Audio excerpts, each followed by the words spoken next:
বেশ কিছু ঈদ নাটকে কাজ করেছি। তো ঈদকে কেন্দ্র করে যেহেতু করা হয়েছে, ঈদে সব কাজগুলো আসবে। আম তো এর মধ্যে বাতাসের ফুল যে কাজটি নিয়ে আমি প্রচুর, যে ক্যারেক্টারটি নিয়ে, যে পাগলের চরিত্রটি নিয়ে আমি প্রচুর পরিমাণে আসলে আলোচনা পেয়েছি, অনেক প্রশংসা পেয়েছি। তো ওই কাজটি এবার ঈদে আসবে। আমার বিপরীতে আছে জীবন ভাইয়া, ঈশান ভাই এটার ডিরেক্টর। সো ওইটার প্রমোশন আমি শুরু করে দিব, এবং আনারকলি নামে একটি খুব কালারফুল কাজ, আম আম খুবই কালারফুল একটি কাজ করেছি ফারহান ভাইয়ের সাথে, মহিদুল মুহিম ডিরেক্টর। সো ওই কাজটিও আপনারা ঈদে দেখতে পারবেন। তো বেশ কিছু ঈদ নাটক নিয়ে কিন্তু আমি আসছি। কিউটি কেমন আছেন? আলহামদুলিল্লাহ, খুব ভালো আছি। আম আচ্ছা, আমি একটি শুটিং সেট থেকে আসলে লাইভে আসলাম।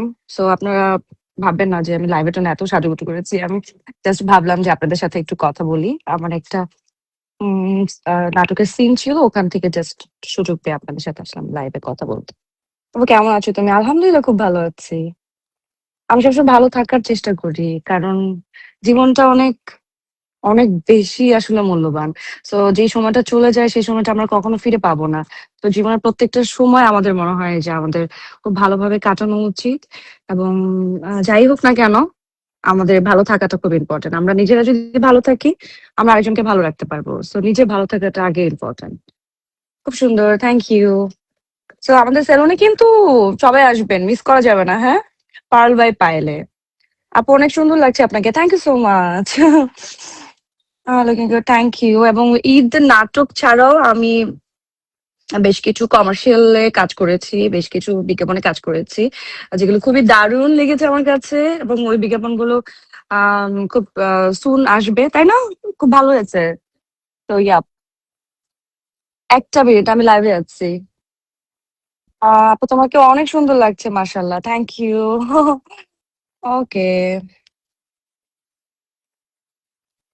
সো আমার পার্লারে যেই হেয়ার কালার এবং যেই হেয়ার কাটটি খুব বেশি পপুলার, স্পেশালি আমারটা। সো এটা কিন্তু আমাদের নিজস্ব আসলে কাস্টমাইজ করা। So it's customise hair cut and hair colour.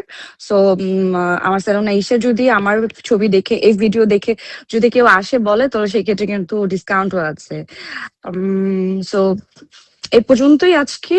আপনারা সবাই ভালো থাকবেন, সুস্থ থাকবেন, এবং আমার জন্য দোয়া করবেন, এবং ডেফিনেটলি পারলে আসবেন এবং আমার ঈদ নাটক দেখবেন।